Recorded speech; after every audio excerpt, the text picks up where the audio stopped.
how do we make activated water? I mentioned activated water to reduce inflammation in the body in another video. I just want to tell you how you can make activated water at home.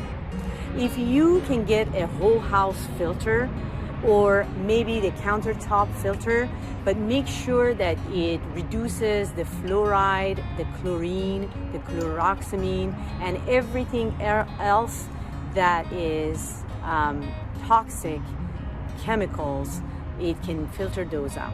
After you get rid of all of those, there are products that it actually vortex your water for you to activate it. But instead of those expensive products, they are $600, $700, those vortexes.